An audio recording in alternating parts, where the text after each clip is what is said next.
I prepared this video just in case I have the following calculations correct.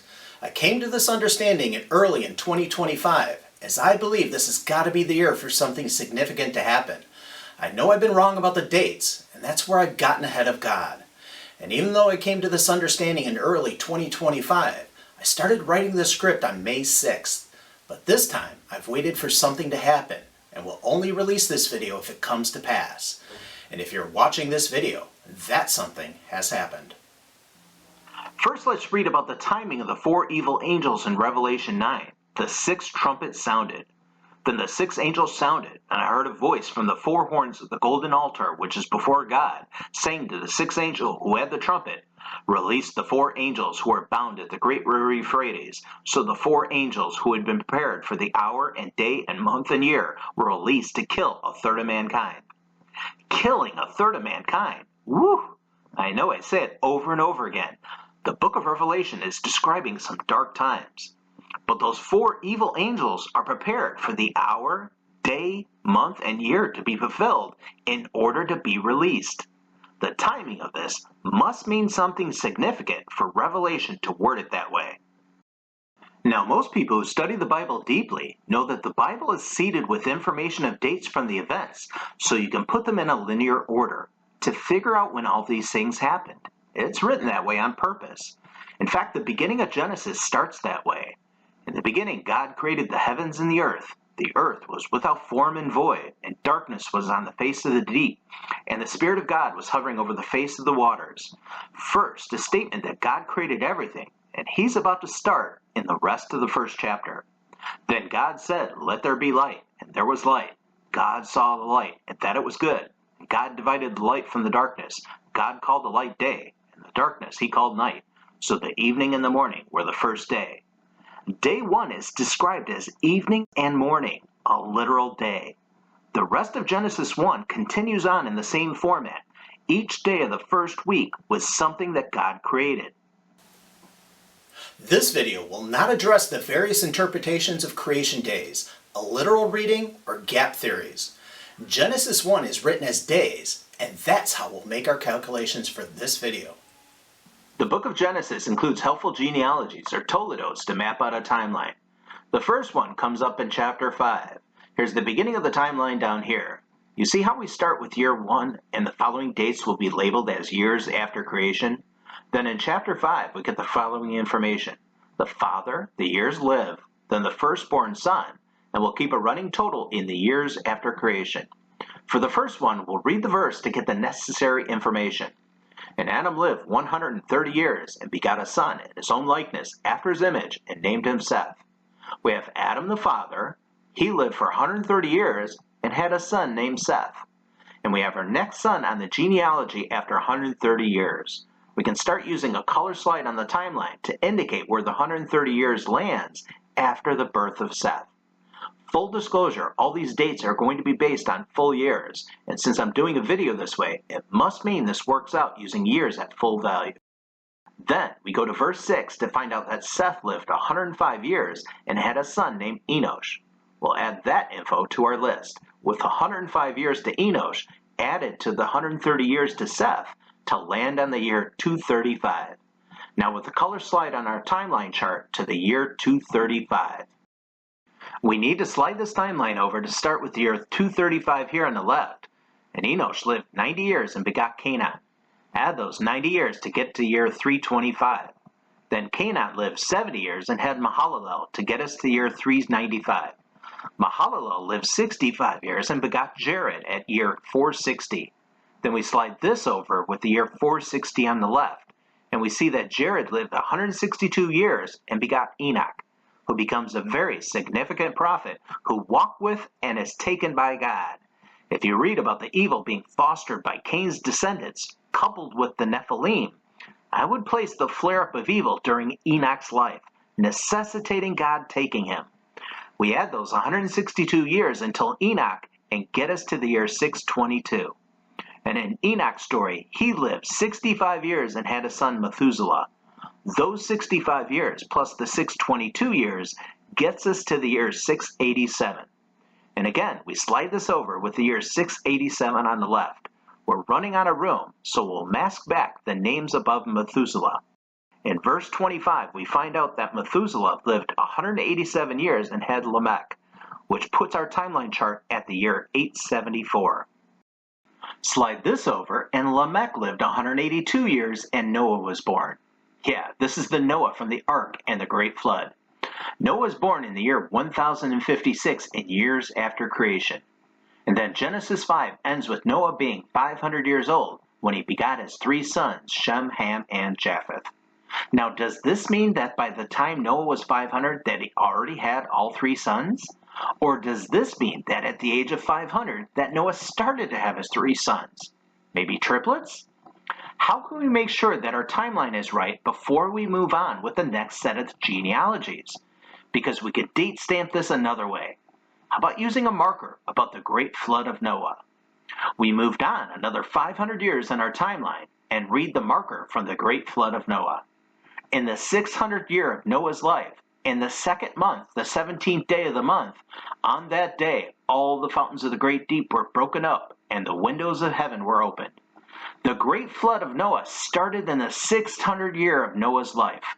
We know from our chart that Noah was born in 1056. That places the Great Flood in the year 1656 in years after creation. Then to connect things, we get the next genealogy from Genesis 11. Noah's son Shem is the only son to stay loyal to Yahweh during the Tower of Babel, so his descendants become the bloodline to move forward. This is the genealogy of Shem. Shem was 100 years old and begot Arphaxad 2 years after the flood. Shem begot Arphaxad when he's 100 years old, 2 years after the flood. The flood happened at 1656, so 2 years after the flood would be 1658, if we count when the flood started. Then we can track this backward. Shem had his first son at 100 years old, so that means that Shem was born in 1558.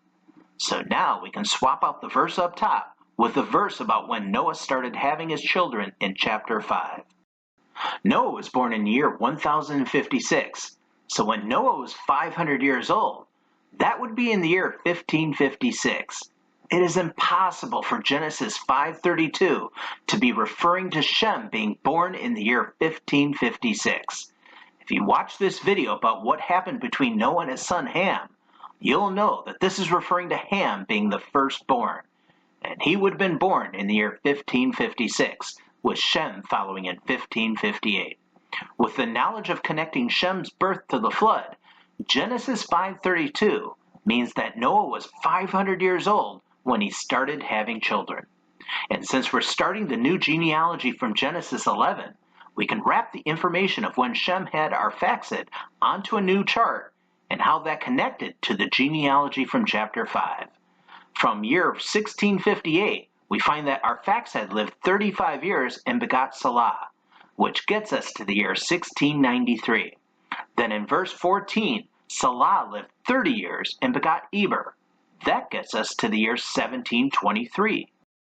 And lastly on this slide, we see that Eber lived 34 years until he had Peleg. That got us to 1757 in years after creation. And again, we slide the timeline down. Continuing on, Peleg lived 30 years and begot Reu. That propels us to the year 1787. Reu lived 32 years and begot Serug in the year 1819. Serug had Nahor after 30 years in the year 1849. Nahor lived 29 years and in the year 1878 begot Terah. To make room, we'll mask back all the descendants above the birth of Terah to read about his children. Now Terah lived 70 years and begot Abram, Nahor, and Haran. And once again, we come to something we can't pinpoint. Did Terah have all 3 sons by the time he was 70? Or is this like Noah's children, and Terah was 70 when he started having his children in the year 1948? There isn't any way to say for sure at this point without speculating. But maybe we can do this just like in Genesis 5 by cross-referencing another event. And the event to cross-reference would be the Tower of Babel. We're going to spend some time on this one to show as much evidence as there is to pinpoint that date. That story is told in Genesis 11. But the Lord came down to see the city and the tower which the sons of men had built. And the Lord said, Indeed, the people are one. They all have one language, and this is what they begin to do. Now nothing that they propose to do will be withheld from them. Come, let us go down, and there confuse their language, that they may not understand one another's speech. So the Lord scattered them abroad from there, over the face of all the earth, and they ceased building the city. We know that the Lord stopped the building of Babel, and scattered the people listed in the table of nations, with what would become the original 70 nations. And in Genesis 10, we get this tidbit which connects things. To Abram were born 2 sons. The name of one was Peleg, for in his days the earth was divided. Many Christian scholars interpret this verse as to when the city of Babel was broken up by God and the dispersal of the people began into the table of nations listed in Genesis 10. And I agree with that 100%. In the lifetime of Peleg was when God stopped Babel and scattered the people to different lands. So we just have to figure out the lifetime of Peleg. We know from earlier that Peleg was born in 1757. We'll get rid of the rest of the birth dates for the others on our timeline. Then bring back Peleg's info. Peleg lived 30 years and begot Reu. 1757 plus 30 years gets us to 1787. Now, verse 19. After he begot Reu, Peleg lived 209 years and begot sons and daughters.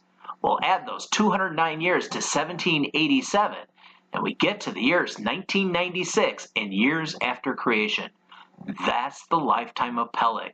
He lived 239 years total from 1757 until his death at 1996. And since most people believe that his lifetime is when Babel was broken up and dispersed by God, we can use this area to cover that possible time frame. Let me jump in here for those that think the dates are wrong because of the debate between the Masoretic text versus the Septuagint. The dates I've used is from the Masoretic text. I've rejected the Septuagint as a source for the dates for Genesis 11.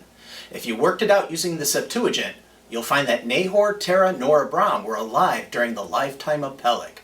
And we know for a fact that Terah and his sons Haran and Abram were all in Babel. The Masoretic text is correct, and I stand behind its use. The next thing we'll add to this is Noah. Yes, Noah was in Babel at the time of the Tower of Babel. And Noah lived after the flood 350 years, so all the days of Noah were 950 years, and he died. We know that Noah was born in 1056. The flood started in the 600th year in 1656. And now Noah lived 350 years after the flood and 950 years total. Noah died in the year 2006, or 10 years after the death of Peleg. And Peleg's life was when the dispersal of Babel happened. That means that Noah was in Babel during the Tower of Babel story and through to its dispersal.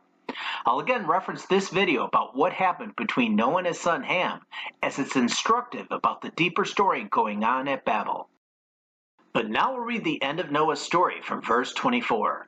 So Noah awoke from his wine and knew what his younger son had done to him. Then he said, Cursed be Canaan, servant of servants he shall be to his brethren. And he said, Blessed be the Lord, the God of Shem, and may Canaan be his servant. May God enlarge Japheth, may he dwell in the tents of Shem, and may Canaan be his servant. Noah blesses Shem and Japheth, but also curses Canaan. The format of this passage, from Noah to his sons, is an end-of-life blessing. We know this as the very next verses speak of Noah's death. Take notice that Noah's son Ham is not included. That speaks volumes as to what Ham did to his father. And also Canaan is included, so Noah thought of Canaan as his son. These end-of-life blessings occurred throughout all of Genesis, and we can use those to help pinpoint Noah's blessing. In the story of Abraham, we know that his wife dies at age 127, and Abraham is 10 years older. So Abraham is 137 when Sarah dies in Genesis 23. And we know that Abraham lives to be 175 years old. And right before his death in Genesis 25, Abraham takes another wife and has children and gives his end-of-life blessing to all of his children, including Isaac. That means from the death of Sarah, his end-of-life blessing had to have happened within the last 38 years of his life. And most likely it happened much closer to his death since he remarried Keturah and had 6 children before the blessing in Genesis 25. In the story of Isaac, we again find an end-of-life blessing in Genesis 27. This one takes a lot of work to figure out Isaac's age in Genesis 27. You have to find out when his son Jacob was born. When Jacob went down to Egypt, then connect that to the age of Jacob's son Joseph and go backward from there. And you can arrive at Isaac being 137 years old when he gives his end-of-life blessing that his son Jacob steals from his brother. Then we know that Isaac dies at 180 years, and that means that Isaac's end-of-life blessing happened within the last 43 years of his life. Jacob's story is much easier. We know from Genesis 46 that Jacob is 130 years old when he goes down to Egypt, and he dies at 147 in Egypt.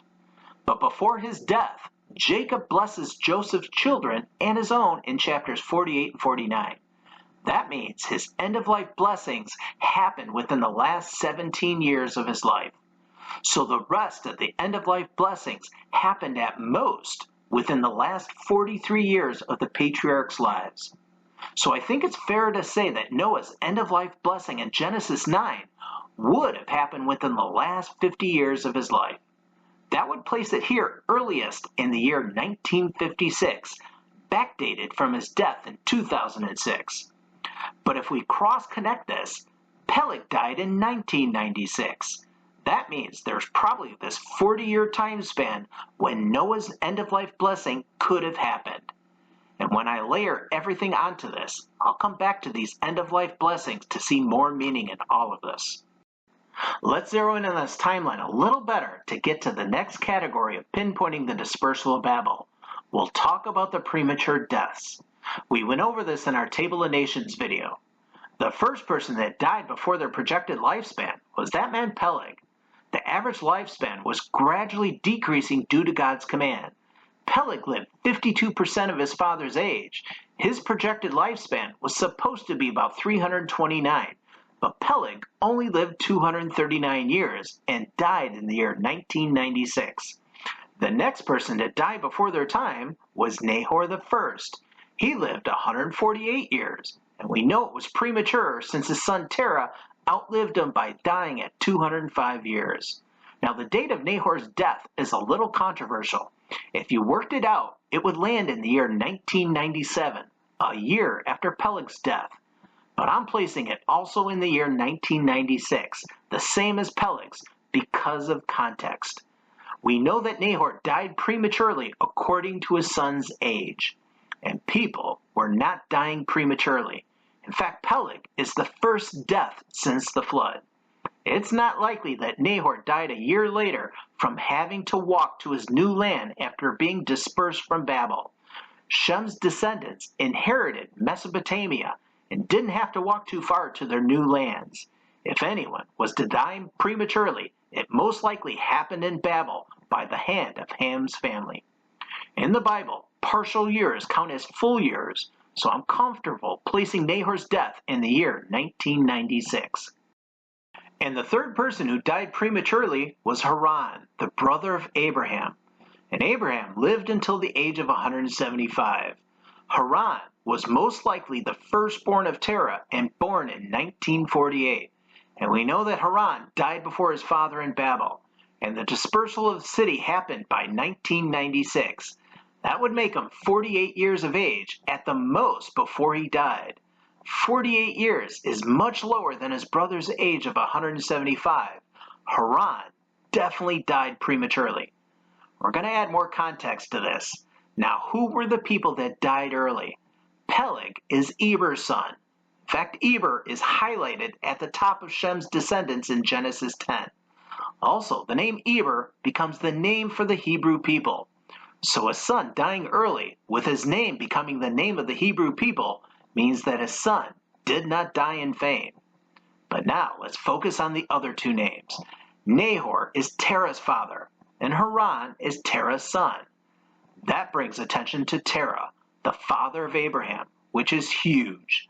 Later in Joshua, in reviewing the people's history, it says this: "And Joshua said to all the people, 'Thus says the Lord God of Israel, your fathers, including Terah, the father of Abraham and the father of Nahor, dwelt on the other side of the river in old times, and they served other gods. Terah, Abraham's father, served other gods in Babylon. We'll summarize this below their names to give you the larger lesson. Terah's father and son died prematurely, and he ended up serving other gods in Babel during the Tower of Babel story.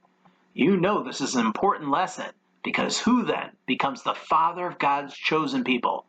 Abraham. And what test does God give Abraham? Well, in Genesis 22, God asked Abraham to sacrifice his son Isaac to test his faith. Abraham passes the test, and God confirms the blessing onto Abraham's descendants. But that ultimate test by God of asking Abraham to sacrifice his son is largely explained by Terah, Abraham's father, serving other gods because his son died early. And we can say with a high degree of probability that these deaths were not accidents. Something nefarious was going on in Babel.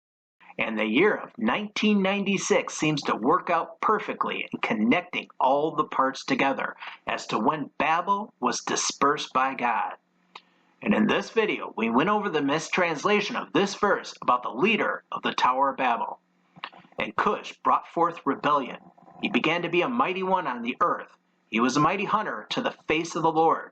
Therefore it is said, like the rebellion, the mighty hunt to the face of the Lord. This translation has been corrected knowing the Hebrew in context of the event.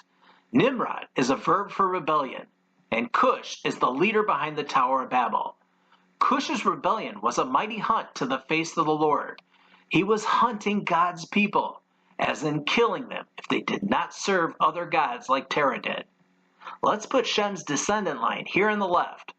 We know that Noah was righteous, Shem stayed loyal to Yahweh, and Eber became the name for the Hebrew people. So we can highlight them in blue to show those true to God. And we know the people who died prematurely, Peleg, Nahor, and Haran, as we highlight them in red.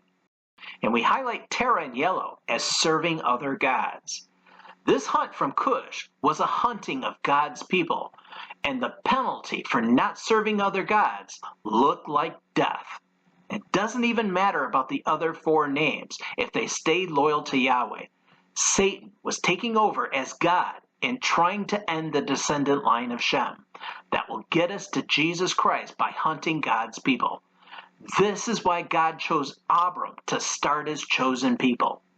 And Noah's blessing happening in 1996, just before the dispersal of Babel, fits into this. The first thing Noah does is curses Canaan, who is both his grandson and his son by marriage. But he curses him to be a servant of his brethren. That's not just because Canaan is the product of a heinous rape. We get clues to Canaan's involvement at the Tower of Babel from his sons' names Sidon and Heth, which means hunt and terror. Canaan was a servant of his brother Cush at Babel, and that's why Noah curses him to be a servant to Shem and Japheth.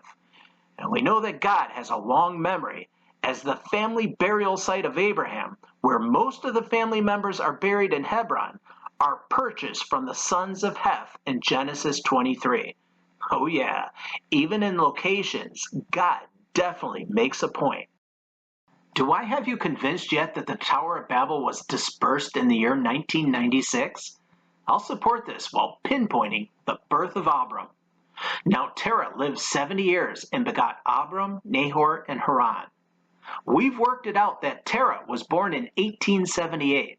So when Terah lived 70 years, that would place us here in the year 1948. But who was born then? Did Terah start having his children? Was he finished? Triplets? Let's compare the information from Genesis 5, when Noah started having his children. The end of that chapter said that Noah was 500 years old and had Shem, Ham, and Japheth. The listing of the sons was not the birth order. We worked this information out from Genesis 5. Shem was listed first because he stayed loyal to Yahweh in Genesis 9:26 and thus carried the descendant line forward. And then working backward, how Shem must have been born while Noah was 502 years old.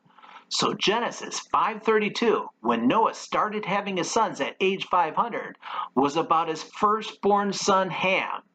That adds such depth to the story, as it explains what Ham did to Noah when he saw his father's nakedness in Genesis 9:22, which then connects to why God used the death of the firstborn curse in Exodus 12, as Egypt is the land of Ham. God's justice will be harsh to those who commit evil.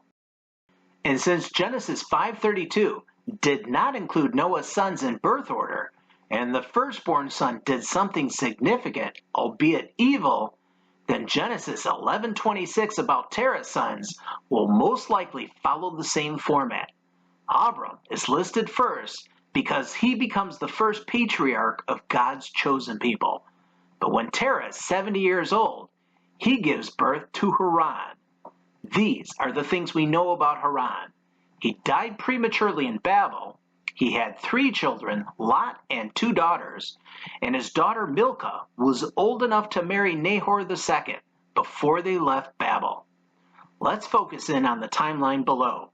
If 1948 marks the birth of Haran, then if we followed his family's culture of having children around age 30, then Haran could have had Milcah in the year 1978, and she could have been around 18 years old before Babel was dispersed, old enough to marry Nahor II. So I believe 100% that when Terah was 70, he started having children, and his firstborn son was Haran in the year 1948. And that was used as the marking point because he was killed before his father Terah in Babel, when Terah served other gods. But how can we pinpoint the birth of Abram, the father of God's people, if the only thing we know is that Haran was born in 1948? I'll bring back the chart of the Genesis 11 genealogy and then focus in on the names and the years of the descendants lived until giving birth to their sons. Do you notice how almost all the people started having children around the age of 30? Yeah, sure, they're off by a couple years, but nearly all of them were around the age of 30. Now, Shem at the top had Arphaxad at age 100, but he was on the ark, not a great time to start having a family. Then once Noah's family came off the ark, they all started having their families around 30. You can say it was culturally normative to settle down and have kids at 30. Until you get to Terah. He waited until age 70, some 40 years later than usual. But remember how we said that something nefarious was going on in Babel, and both his father and his son died prematurely, with Cush and Canaan hunting God's people. A threat of death would explain why Terah waited to have children. And we know later in Exodus 1, there was a threat of death to the male Hebrew babies. The killing of his firstborn Haran in Babel would explain why Terah ended up serving other gods, and also why he waited until age 70 to have children. But having children at 30 brings attention to the importance of 30 years of age in the Bible. I promise you this will come together and make sense. In Genesis 41, Joseph was 30 years of age when he became the second in command in Egypt. In Numbers 4, the first age requirement of the Levite priests was 30 years of age. Some manuscripts in 1 Samuel 13 have the first king of Israel, Saul, being 30 years old when he became king. In 2 Samuel 5, beloved David was 30 years old when he became king. In chapter 1 of his book, the prophet Ezekiel is 30 years old when the word of the Lord came to him. And nearly all Christians know that Jesus Christ was 30 years of age when he began his ministry. So 30 years is a very significant age when important men started their service to God. Now, let's see how this applies in Abram's story. In Genesis 11:31, it says very clearly that Terah, Abram, Sarai, and Lot left from Ur of the Chaldeans, which is in Babel. This is how we know for a fact that Terah and Abram were in Babel. So we can place that Abram left Babel during the dispersal of Babel by God. The verse also says that they made it to a place called Haran. Obviously, Terah settled the land, and named it after his son who was killed in Babel, which sets up Genesis 12 in this. Now the Lord had said to Abram, get out of your country, from your family, and from your father's house, to a land that I will show you. I will make you a great nation. I will bless you, and make your name great, and you shall be a blessing. I will bless those who bless you, and I will curse him who curses you, and in you all the families of the earth shall be blessed. This is huge. Abram is called by God with promises to make him a great nation. He just came from Babel, and the scattering of all the people into the 70 original nations had just happened. This is the beginning of the Hebrew people, and we shouldn't lose track of this. And in you, all the families of the earth shall be blessed. God knew this call to Abram was going to lead to Jesus Christ, where indeed all the families of the earth have been blessed. But let's read verse 4. So Abram departed as the Lord had spoken to him, and Lot went with him. And Abram was 75 years old when he departed from Haran. Abram starts his journey from Haran, and most importantly, we know that Abram is 75 years old when he's called by God. Verse 4 makes specific mention of his age. We can place that Abram was called at 75 years old sometime after the dispersal of Babel. Now let's bring back half the Genesis 11 genealogy and emphasize that the normative time for having children was at 30 years of age. And then add all the important men that have started their service to God at 30 years old. Now remember what the call of Abram was all about. It was the beginning of God's chosen people, or maybe you can refer to it as the birth of the Hebrew people. Wouldn't it just be perfect for the call of Abram to be 30 years after the dispersal of Babel? Whoa! Let's see how that fits into the timeline. We know the dispersal of Babel happened in 1996, so 30 years after that would land in 2026. And we know that Abram was called at 75 years old, so backdating this would place Abram's birth in 1951, or 3 years after Haran was born, which supports Haran as Terah's firstborn. Now we're bringing the last bits of biblical evidence to prove that these years are accurate to Babel's dispersal and the call of Abram. I put forward with limited evidence that Noah's end-of-life blessing in Genesis 9:24 through 27 happened right before the tower's dispersal in 1996. We do know for a fact that Noah died in the year 2006. So there would have been a period of 10 years from Noah's end-of-life blessing until his death. You have to remember who we're talking about. It's Noah, a righteous man of God. The prophet Ezekiel described these three people as being righteous: Noah, Daniel, and Job. Let's take an example from one of the righteous men of God from Daniel 9. Now while I was speaking, praying, and confessing my sin and the sin of my people Israel, and presenting my supplication before the Lord my God, for the holy mountain of my God, yes, while I was speaking in prayer, the man Gabriel, whom I'd seen in the vision at the beginning, being caused to fly swiftly, reached me about the time of the evening offering. And he informed me and talked with me and said, O Daniel, I have come forth to give you skill to understand. At the beginning of your supplications, the command went out, and I have come to tell you, for you are greatly beloved. Daniel prays to God and repents on behalf of the sins of his people. God hears Daniel's prayer and sends Gabriel to tell him that his prayer started the 70 weeks prophecy, which is the new covenant with God. There are some righteous men that have the ear of God, that he will listen to. And Noah is one of those righteous men that God would have listened to. Thus supporting his end-of-life blessing in 1996 is what prompted God to come down in Genesis 11 and see the Tower of Babel for himself. Now, we'll focus on those 10 years from Noah's blessing until his death, and connect the number 10 to the Tower of Babel dispersal. In Genesis 10, or what is known as the Table of Nations, there are 10 indications of the dispersal or the scattering of the people by God. In Japheth's descendants, verse 4 has two plural names from the sons of Javan, as in peoples which happened after the dispersal. And in verse 5, Japheth's boundaries are described, and that happened after Babel was scattered. Ham's family has the most indications. In verse 11, after the kingdom of Nimrod is spoken about, Asher goes forth from there and establishes what we consider Assyria. In verse 13, Mizraim starts a whole list of plural peoples that happen after the dispersal. The Canaanites in verse 15 indicated plural peoples. Canaan's borders are described in verse 19, and in verse 20 it summarizes that the preceding verses were about Ham's family being separated into the respective nations. And in Shem's descendants, verse 25 has that indication of the dividing of the earth in the lifetime of Peleg.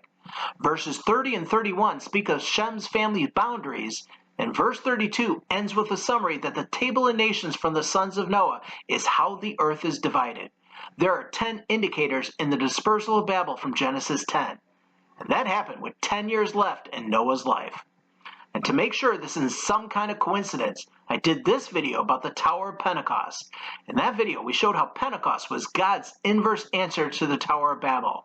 What happened in Babel was so dire that God answered it with a statement about the coming of his Holy Spirit in Acts 2. And in verses 8 through 11, there are 7 different peoples that hear the disciples speaking in their own languages. But then, of course, there would be 10 different nations listed as hearing the disciples.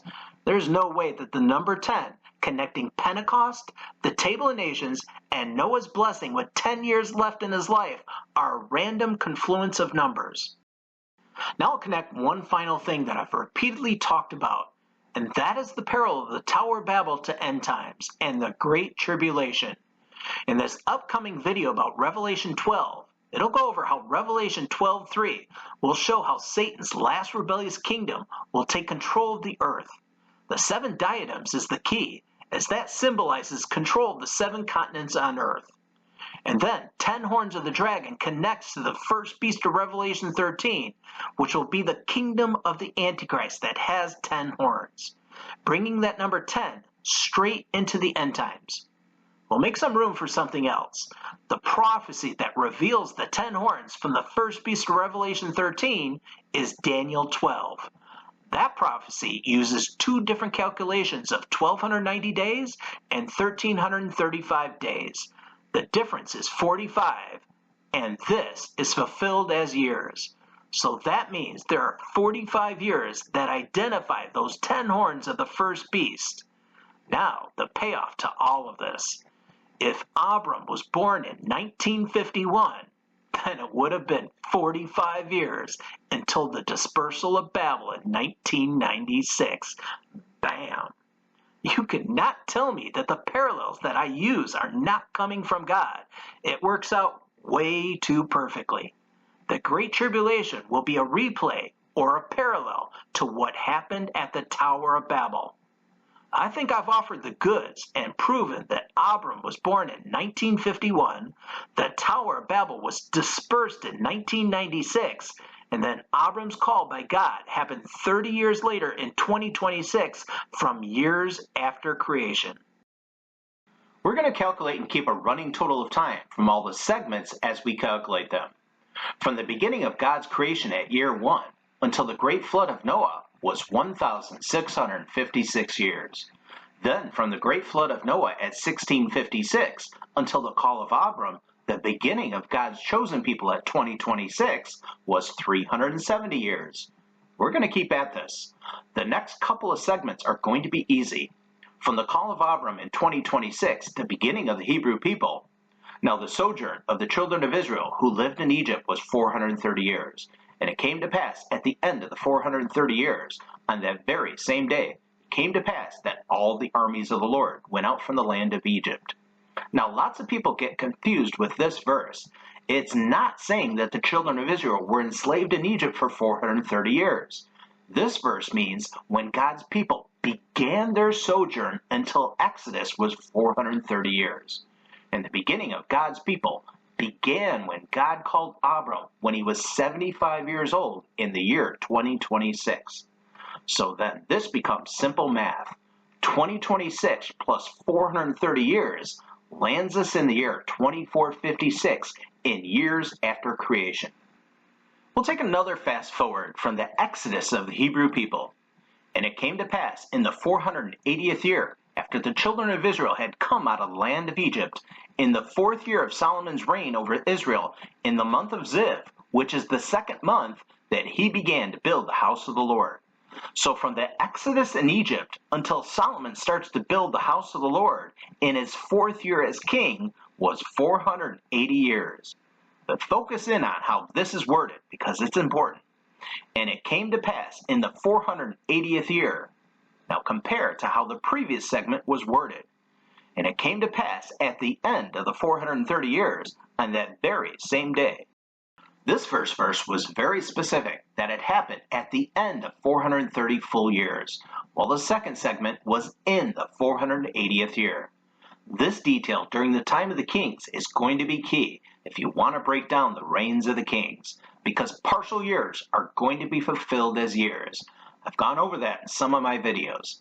But if we just leave the second segment highlighted, those 480 years, this means that we cannot add 480 years to our total.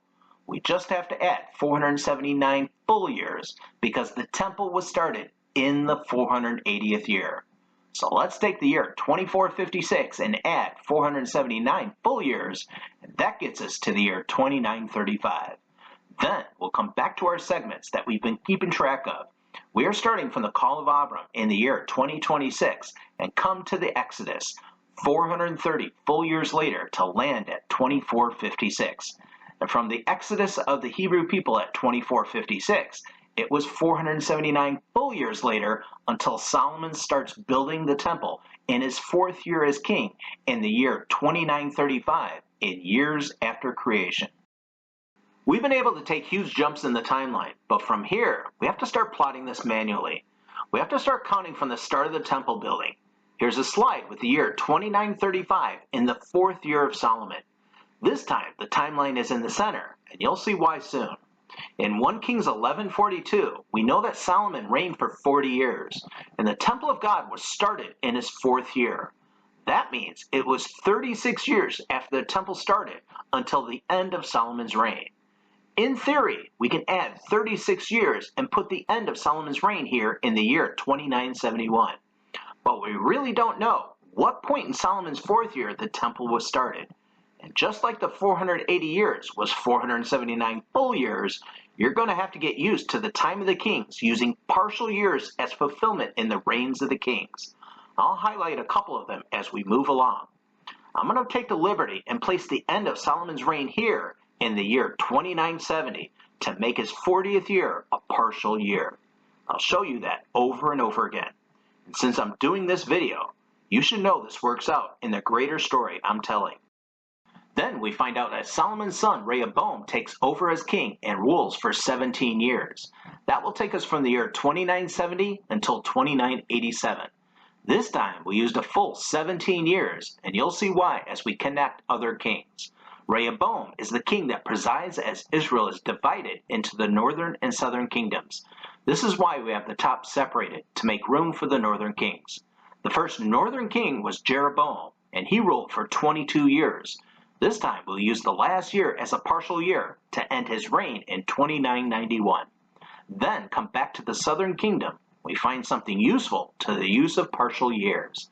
Abijam becomes king and rules for 3 years, but the start of his reign starts in the 18th year of Jeroboam, the king of the north. This is why Rehoboam's reign was a full 17 years, because the only way for Abijam to start in the 18th year of Jeroboam is to use his 18th year as a partial year, or sometime in the year 2987. And then his reign was 3 years, and if we use partial years, those years would be 87, 88, and then 2989. Then we'll fade the previous kings back to keep this less confusing. The next king is Asa, and he starts his reign in the 20th year of Jeroboam, which also fits as a partial year in the 20th year. He rules for 41 years, which will bring us through this slide until the next. Back up in the northern kingdom, Nadab takes over in the 2nd year of Asa, so 2991 fits the start of his reign and supports our use of Jeroboam's last year being a partial year. And Nadab reigned 2 years if you count the years.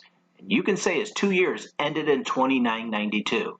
The proof of Nadab's years as partial is proven by the next king Baasha, who starts in the 3rd year of Asa, or just a year after Nadab. Baasha rules for 24 years, and that also brings us off this slide to the next slide. And if we bring all the kings back on this slide, I will defend my use of partial years as the only way the time of the kings can be worked out. Feel free and try and work this out for yourself.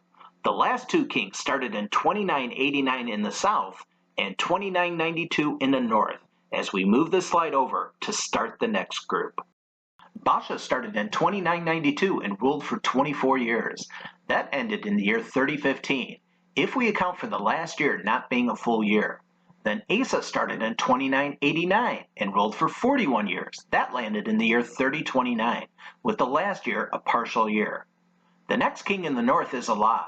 He takes over in the 26th year of Asa. That has to be in the year 3015, and means that Baasha's reign would end in 3015, proving the use of his last year as a partial year. See what I mean?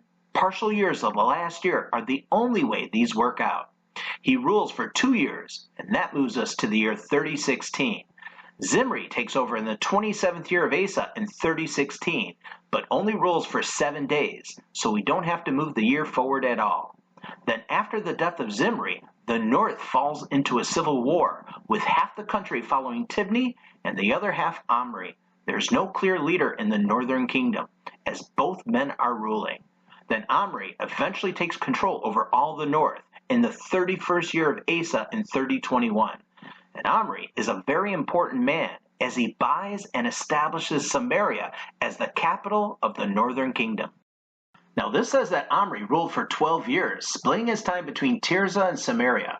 But that 31st year of Asa only marks the second 6 years of ruling in Samaria, when the Omri family takes control over the whole northern kingdom. Those 6 years would land us in the year 3026. And then we come to Ahab, as he takes control in the 38th year of Asa. Ahab is the most evil king from the northern kingdom, and his story would be a good one to start reading in 1 Kings 16, as he parallels the Antichrist. Ahab rules for 22 years, which brings us to the year 3047, since our default position is a partial last year. That was a lot of time in the north, but back in the south, Jehoshaphat becomes king in the 4th year of Ahab, and he rules for 25 years, which ends in the year 3053. There's a key detail in the reign of Jehoshaphat from 2 Chronicles 18, as he makes a marriage alliance with Ahab, as the evil family of Ahab has now infiltrated into the southern kingdom. In the north, Ahab's son Ahaziah becomes king in the 17th year of Jehoshaphat. He rules for only 2 years, which is fulfilled by the years 3047 and 3048. This slide is over, and the north is up to the year 3048, while the south awaits its new king in the year 3053. Make room for the next kings. In 2 Kings 3, we find out that the next son of Ahab to be king is Jehoram in the year 3048. Jehoram reigns 12 years, which brings us to the year 3059.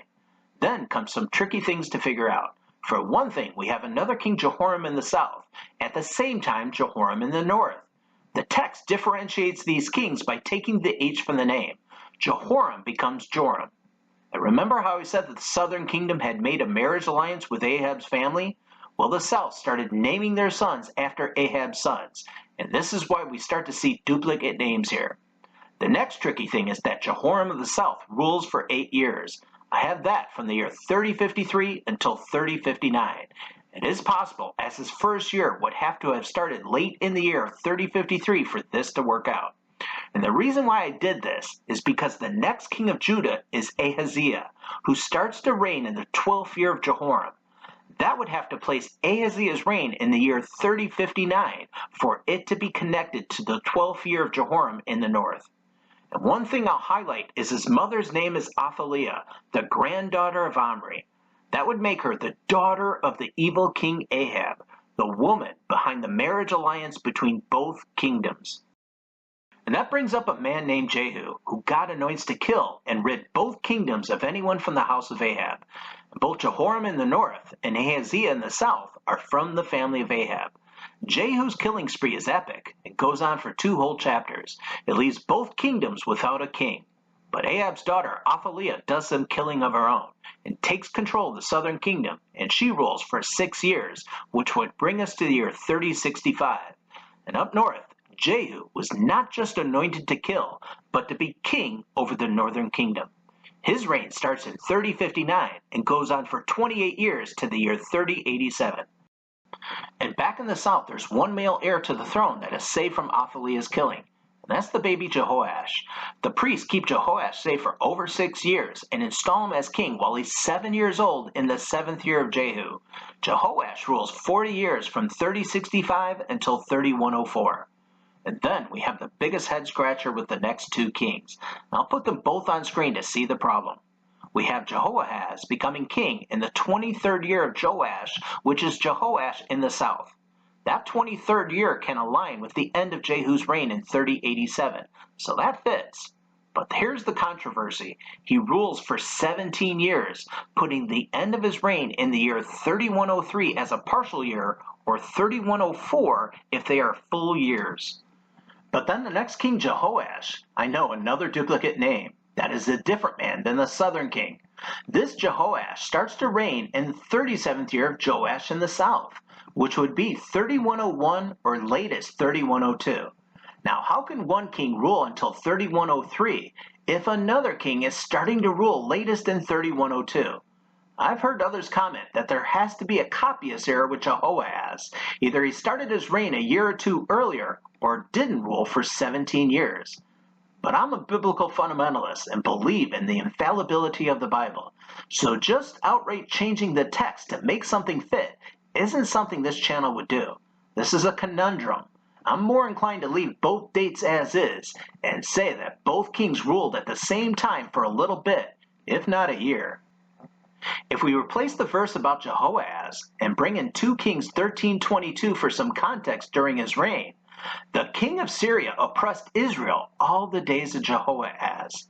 The text doesn't say he was captured, necessitating another king to be anointed, but that's something I'm more comfortable with rather than changing dates in the biblical text. Without a clear-cut answer, I'm more likely to say that both kings ruled at the same time and would leave the dates as is, tethered to the reign of Jehoash from the southern kingdom. Then we bring in that Amaziah became king of Judah in the 2nd year of Joash in the north, landing on the year 3104. And Amaziah rules for 29 years, and that slides us off the end of the slide. I'll bring all the kings on this slide to full opacity and then move the last 2 dates over. We know that Jehoash ruled for 16 years, which lands in the year 3117, with a partial last year. And Amaziah rules for 29 years, which lands in the year 3132. Then in the north, the 2nd Jeroboam becomes king and rules for 41 years, which lands in 3158. And here's another one to think about. In the 27th year of Jeroboam, Azariah becomes king. That 27th year of Jeroboam would be 3143 at the earliest, with the continued concept of a partial last year. But did you notice how the end of Amaziah was in 3132 and Azariah started in 3143? Some teachers would just ignore the 27th year of Jeroboam and place these together with no gap. Not me. I don't sidestep verses to make things work. We know from 2 Chronicles that Amaziah lived 15 years after the death of Joash, who was king of the north, who died in 3117. So that confirms that Amaziah died in 3132. The gap between the kings doesn't bother me. It was just a period with no king in the southern kingdom. For context, we know in 2 Chronicles 25 that Amaziah turned away from following the Lord. We get support during Jeroboam's reign in the north. We know that Jeroboam II was the time of Jonah the prophet. So God was already preparing for his message of repentance and mercy to go to the Gentiles. And in 2 Kings 14:26, we read that God saw the affliction in the north, and there was no helper for the northern kingdom. Yeah, I'm very comfortable saying that there was no king in the south from the years 3132 until 3143. But before we move on, we'll draw attention to the last king, Azariah, here in the south. For your reference, he is sometimes called Uzziah. We have the new slide from here. Azariah rules for 52 years, which lands in the year 3195. This time, the final one, a full year, in order to connect the kings from the north coming at the end of his reign. Prepare for a lot of kings to come. In the 38th year of Azariah, Zechariah rules for 6 months in the year 3180. That must mean there was no king in the north from Jeroboam into Zechariah. In the 39th year, 3181, Shalom becomes king but only lasts a full month. And in the 39th year, this time in 3182, Menahem becomes king and rules for 10 years until 3192. Then Pekahiah rules for 2 years from 3192 until 3194. And the last king in the north on this slide is Pekah. He takes over and rules for 20 years from year 3194. And finally, back in the south, Jotham becomes king of Judah in the second year of Pekah in 3195, and he reigns for 16 years. We have another slide done at this point, and move it for another. Okay, Pekah's reign was 20 years and ends in 3213. And Jotham's reign lasted 16 years, which ends in 3210. Then after Jotham in the south, Ahaz takes over in 3210 and rules for 16 years until 3225. At the end of Pekah's reign in the north, we find out a man named Hosea kills him, and that happened in the 20th year of Jotham. But if we bring him back, we see that Jotham only ruled for 16 years, and not at the time of death of Pekah. But Ahaz is the son of Jotham. So this verse means that Hosea killed Pekah in 3213, 16 years of Jotham's reign, plus the 4 years of his son Ahaz's reign at that point. Then, in the 12th year of Ahaz, Hosea officially becomes king in the north in year 3222. In the 3rd year of Hosea, Hezekiah becomes king in 3225. We come back to Hosea and see he rules for 9 years, which can land in either 3230 or even 3231 using full years. That's an important reflection point because this is when the northern kingdom of Israel falls to Assyria, described in 2 Kings 17, 5-41. God lets the north go into captivity and describes all the sins they had committed. And since there were 10 tribes of Israel that made up the northern kingdom, this is sometimes referred to as the lost 10 tribes of Israel, as they are taken and assimilated into many other nations. That only leaves the southern kingdom of Judah with Hezekiah, and see that he reigned for 29 years from 3225 until 3253, and observing a partial last year. This becomes much easier as we start with 3253 on a new slide. That brings up Manasseh, who rules 55 years. Manasseh as king would be a good king to read about. The kings of Judah were not as bad at first compared to the kings of the northern kingdom, until you get to Manasseh. He could be described as the most evil king of Judah, and is largely believed to have killed the prophet Isaiah. And Amon rules 2 years from 3307 until 3308. And we can bring in the last slide of the kings. In 3308, Josiah becomes king and rules 31 years until 3338. And Jehoahaz only reigns 3 months, keeping us in the year 3338. And the next king, Jehoiakim, who rules for 11 years until 3348. And before this, in verses 33 and 34, we find out that it was Pharaoh from Egypt that made Eliakim the king and changed his name to Jehoiakim. Jehoiakim is an important time frame as king, as we pick up the first chapter in the book of Daniel. The king of Babylon moves against the southern kingdom in the 3rd year of Jehoiakim in 3340 and starts to bring back to Babylon the first wave of exiles, which includes the prophet Daniel. Then after Jehoiakim comes Jehoiachin, who only reigns 3 months in the year 3348. Jehoiachin becomes important as the prophet Ezekiel is taken before the king in the second wave of exiles to Babylon. In fact, Ezekiel's book is dated according to the time of Jehoiachin's exile. And the last king of Judah is Zedekiah, as the king of Babylon installs Mattaniah, Jehoiakim's uncle, and changes his name. Zedekiah rules 11 years when Jerusalem is overrun and falls in the 19th year of Nebuchadnezzar of Babylon, dated from the time of Daniel. This is the end of the time of the kings. I have the fall of Jerusalem in the year 3358, in years after creation. I know there are many that will object to my use of partial years to fulfill the reigns of each king. I believe the context of using "in the year of" honors a partial year. And my default use of a final partial year can be defended using the ministry of Jesus Christ. The ministry of Jesus starts when John the Baptist baptizes him in the Jordan River. Then the Gospel of John describes 3 Passovers which date his book. The first Passover is in John 2, when Jesus cleanses the temple. The second Passover is in chapter 6, with the feeding of the 5,000 and the manna from heaven discourse. And the final Passover begins in chapter 13, which leads to his death. We'll put a simple timeline here. Many scholars believe that John baptizes Jesus in the fall of a year. And for this, it doesn't matter if you believe his ministry started in 27 AD or 30 AD. I'll do both. John baptizes Jesus in the fall of either 27 or 30 AD. Then the following Passover would be in 28 or 31 AD. The second Passover would be in 29 or 32 AD. And the final Passover would land in 30 or 33 AD. The total time is not even 3 years. It's much closer to 2.5 years. But the time of his ministry is important to analyze as it fulfills the Daniel 9 70 weeks prophecy.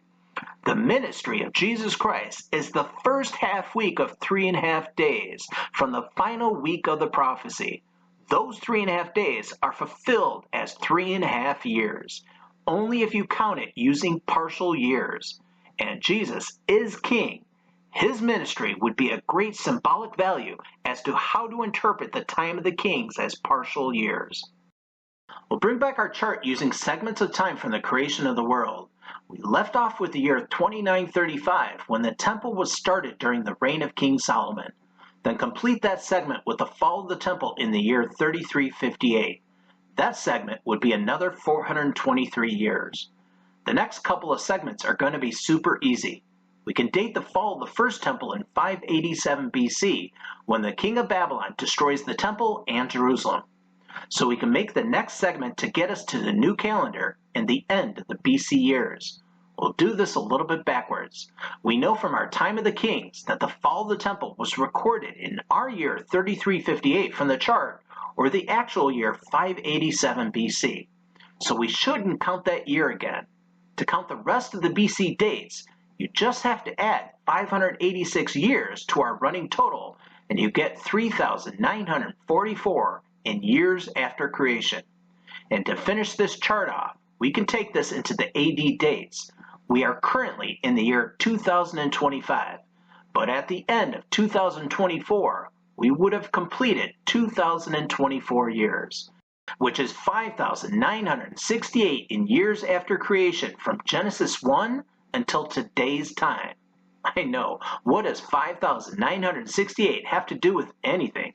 But wait, this is about to get so much better. I've done this before in other videos, but I'll repeat it. We've talked about the theory from Dr. Walt Brown that the Great Flood of Noah brought about the breaking up and resettling of the 7 continents into their present locations. And his theory addresses how the Great Flood of Noah would be the reason why time would change on the earth. This Christian theory, which I've embraced wholeheartedly, is that God originally planned to have 30-day months, a 360-day year. And that's how God's prophecy is determined. The formula of using a 360-day year interpreting prophecy are used throughout my videos, and they've worked out perfectly. And the Great Flood of Noah would be the reason why time would change into our modern understanding of a 365.25 days per year if you account for the leap year. Then come back to our chart about the segments of time from creation. These 7 segments of time are going to be further broken down into just 3 segments. Now just presuppose that Dr. Walt Brown is right, and time had changed because of Noah's flood. This first segment of Noah's flood has to be separated from the rest. And we'll bring down the 1,656 years down here as our first of the 3 segments. Then we have to take the next 5 or the rest of the segments in our BC dates. There's a couple ways we can do this. We can take each segment of 370, 430, 479, 423, and the 586 years and add them together to get our total. Or we can take this running total of the year 3944, subtract the 1,656 years to the flood, and either way we get 2,288 years from the flood until the end of the BC years. From the flood of Noah to the end of BC, there are 2,288 years, and that's our second segment. And the third and last segment is clear. It's been 2,024 years from AD 1 until the end of 2024. These are the three segments of time as recorded from the beginning of creation according to the Bible until the end of last year, 2024. I'll bring these three segments up to the top. I'll add a rudimentary timeline here at the bottom. The first plot point is going to be creation in Genesis 1. Then the next marking point will be Noah's flood, followed by the end of the BC dates to the beginning of the new calendar starting with 1 AD. Then the last point of this timeline will be the end of last full year, 2024. And I know it's not to scale. This is for viewability. If we focus on the first segment of creation through Noah's flood, we've embraced and put forward Dr. Brown's theory that this segment is fulfilled by God's original ideal of a 360-day year. The second segment from the flood until the end of the BC days is fulfilled as 365 and a quarter days per year. God's people observe the lunar calendar and uses the phases of the moon for months, resulting in a 354-day year. They made up for it with leap months every few years to reconcile the time. But no matter how the Israelites got there, time had changed to 365 and a quarter days per year after Noah's flood. Then the last segment is from the new calendar in year 1 AD, when the world uniformly accepts a 365 and a quarter day year based on the solar calendar. Now we need to highlight the last two segments from the end of the BC years to the beginning of the AD years. There's something you have to remember when adding the time from BC to AD. There is no year zero. When the new calendar begins, that is year one. It's not like a birthday when you live a year and then you turn one. So when you add the BC years to the AD years, you have to subtract a year because of the lack of year zero. I find it less confusing to subtract it from our second segment, so those 2,288 years becomes 2,287 years. The only thing we have to bring up now is about that last segment. I know the segment is like the second segment and is measured by 365 and a quarter days per year. But the new calendar is based on the life of Jesus Christ. I've talked about this idea in my videos. Time had been reset to be about God. In fact, two of these three segments are about God. The first segment is fulfilled by God's original ideal of a 360-day year. And the last segment is based on God's only begotten Son, Jesus Christ. The only one not having to do with God is that second segment, which was about sin and God having to start over. It's the time from Noah's flood until the end of the BC dates. And since the other two segments are based on God, then we have to convert this second segment to God's time, like it was before the flood. We added the years from the flood to the end of BC is 2,288 years. Then we subtracted 1 year because there's no year zero. We're going to add these to our AD years. Our calculations are going to be taking those 2,287 years and reconverting them to God's original ideal of a 360-day year. We take those 2,287 years and multiply them by the year measurement of 365 and a quarter days per year if you account for the leap year. And that gives you 835,326 total days from the flood to the end of BC. Then to reconvert this, we take those 835,326 days and this time divide it back by God's original ideal, his prophetic year of 360 days. And that will yield 2,320 prophetic years as measured by God's original ideal of time. We need to move these last calculations over for just a couple more. We'll open up the time from creation until Noah's flood. That time is based on God's 360-day year. So we add those 1,656 years to the 2,320 prophetic years from the second segment, and that sum is 3,976 years. Those years are from the creation of the world according to the Bible until the end of the BC years, with a year already subtracted before we add this to the last one. The last segment is already based on the life of Jesus Christ, so we don't have to recalculate this, as time has been reconnected back to God. We take those 3,976 years and add them to the end of last year, 2024, and that sum is an exact amount of 6,000 years. Wow! From the beginning of creation, using all the genealogies and information from the Bible, and adjusting for the idea of time being about God until the end of 2024 has been 6,000 years exactly. But wait, what was that verse we started with about the 4 evil angels? Then the 6th angel sounded, and I heard a voice from the 4 horns of the golden altar, which is before God, saying to the 6th angel who had the trumpet, "Release the 4 angels who are bound at the great river Euphrates." So the 4 angels who had been prepared for the hour and day and month and year were released to kill a third of mankind. It's been 6,000 years from creation until the end of 2024. And what are the 4 evil angels part of? They're the 6th trumpet of Revelation. Oh, can you see where this is going? What if all the times about the evil angels have to do with the number 6? The 6th hour, the 6th day, the 6th month, and those come after 6,000 years. What if something is about to happen at 6 a.m. on June 6, 2025, the 6th hour on the 6th day in the 6th month after 6,000 years? I know there are many who will object and think Hebrew months are the way to interpret the Bible. But if you watch my videos, you'll know that I've said that Israelites have already fulfilled their role as God's first witness. And the book of Revelation is about God's second witness, Christians. This is the time of the Gentiles, so I believe we should be using Gentile time. And if you're watching this video, that something has happened today.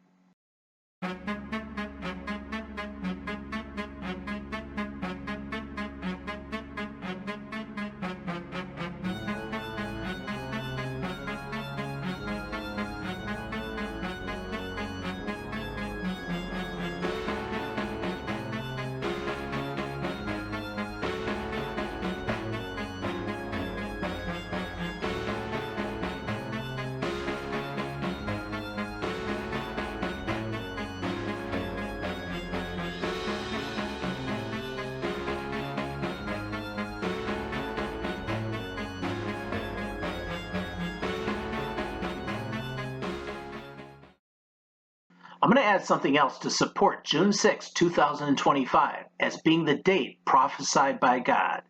That date stands out in relation to another date earlier in the year. In fact, 5 months before June 6 was January 6, 2025. That day marked the certification of the United States 2024 presidential election. If you've been watching my channel, you should know why this United States election was the key to the book of Revelation, and why this would work out to be 5 months. Because the time of the locust from Revelation 9 is 5 months. And back on January 6th, Joe Biden was still President of the United States, who I said was connected to Abaddon, the leader of the locust. And to show how this has all been set in place by God, what happened right after January 6, 2025? The very next day, January 7, wildfires broke out throughout Southern California. Many homes and people were killed by the out-of-control fires, and all that happened in the Los Angeles area, the city of the angels. Oh yeah, all these events have been set in place by God. The book of Revelation is about to be played out before our very eyes. This is real, folks.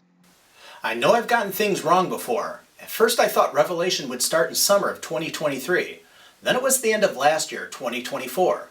But that was me getting ahead of God. I had the structure and the events right, but had to wait on His timing. Today is May 29th, 2025, over a week away from June 6th. I will release this video on June 6th if whatever is going to happen will happen. I believe. Now, do you? I hope you've been watching all the Revelation videos on my channel.